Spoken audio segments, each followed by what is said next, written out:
Les faits se sont déroulés vers 14 h dans un collège de Sanary-sur-Mer, dans le Var. Une professeure d'art plastique de 60 ans a été poignardée à plusieurs reprises, en plein cours, par un élève de 14 ans. Son pronostic vital est toujours engagé. Benoît Cristal, Tristan Vartagnan et Charles Flagel. Les policiers municipaux sont les premiers à arriver sur les lieux vers 14 h 30. Dans la cour, ils interpellent un élève de 3e qui vient de poignarder sa professeure d'art plastique à 3 reprises au niveau de l'abdomen. Nous avons rencontré un autre élève encore choqué qui se trouvait dans la classe au moment de l'agression.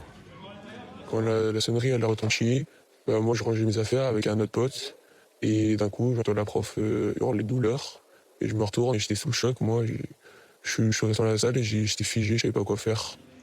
Très vite, les collègues de la victime se ruent dans la classe pour lui venir en aide.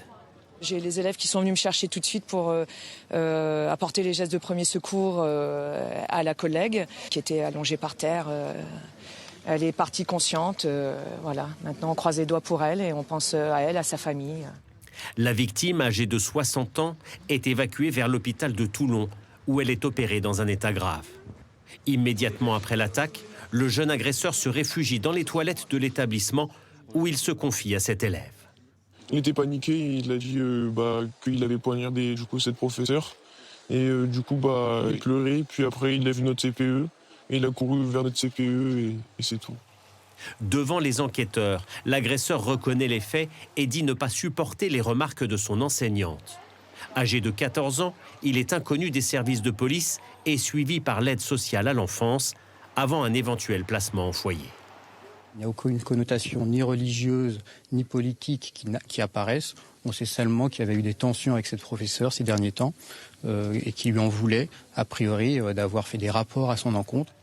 Informés par les médias, les parents viennent rapidement chercher leurs enfants confinés dans le collège.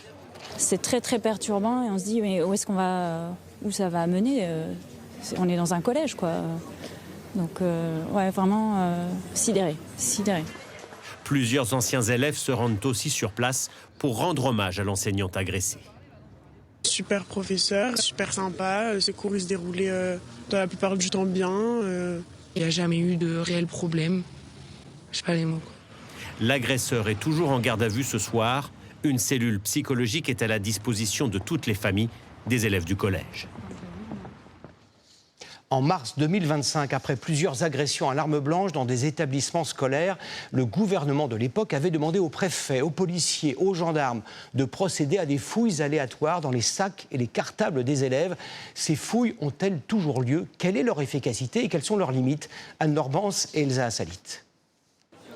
Avril 2025, une lycéenne est tuée de 57 coups de couteau dans sa classe à Nantes.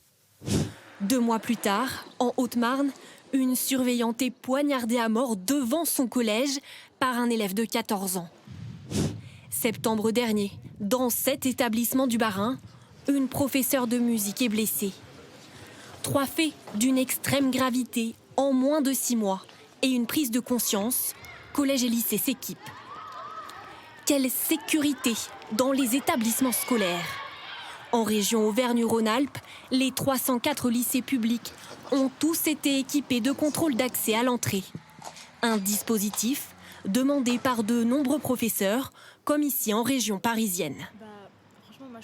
Déjà, peut-être un détecteur de métaux à l'entrée du lycée. Ça, c'est au minimum pour qu'ils ne puissent pas rentrer avec des armes.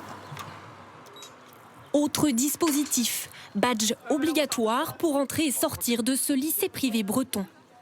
Pour empêcher les armes d'entrer dans les établissements, cette circulaire permet depuis mars 2025 d'organiser aux abords des établissements des contrôles aléatoires.